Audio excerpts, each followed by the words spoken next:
Une méditation tirée du livre Maranatha, Le Seigneur vient d'Ellen White, 23 septembre.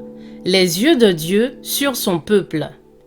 Et Dieu ne fera-t-il pas justice à ses élus qui crient à lui jour et nuit, et tardera-t-il à leur égard? Je vous le dis, il leur fera promptement justice. Luc 18, versets 7 et 8. Dans le temps de détresse, si les enfants de Dieu, tandis qu'ils sont tourmentés par la crainte et l'angoisse, se rappelaient des péchés qu'ils n'eussent point confessés, ils seraient écrasés. Le désespoir anéantirait leur foi et ils ne pourraient plus avoir confiance pour prier Dieu de les délivrer. Mais quoiqu'ils aient un sentiment profond de leur indignité, ils n'ont point de tort caché à révéler. Leurs péchés ont été examinés dans le jugement et effacés, et ils ne peuvent les rappeler à leur mémoire. Ceux qui se déclarent chrétiens, qui arriveront non préparés à cette dernière et terrible lutte, confesseront désespérés leurs péchés en des paroles d'une brûlante angoisse, tandis que les méchants se moqueront de leur détresse.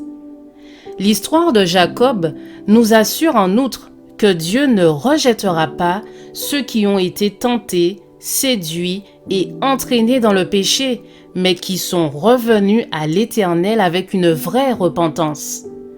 Tandis que Satan cherchera à détruire cette classe de personnes, Dieu enverra ses anges pour les fortifier et les protéger dans le temps du péril.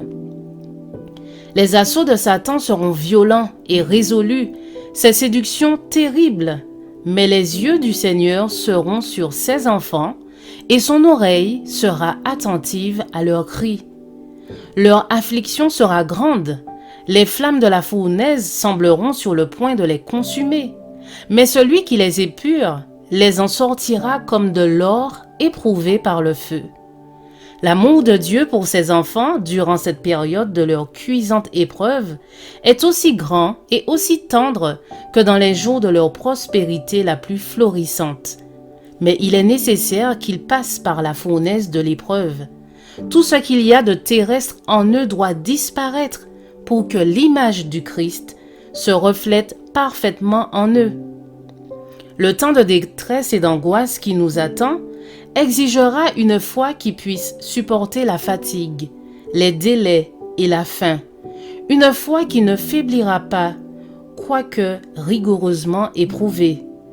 La période d'épreuve est accordée à tous pour qu'ils se préparent pour ce temps-là. Tous ceux qui s'attacheront aux promesses de Dieu comme il le fit, Jacob, et qui sont sincères et persévérants comme il le fut, réussiront comme il a réussi. Je vous souhaite une excellente journée. Que Dieu vous garde.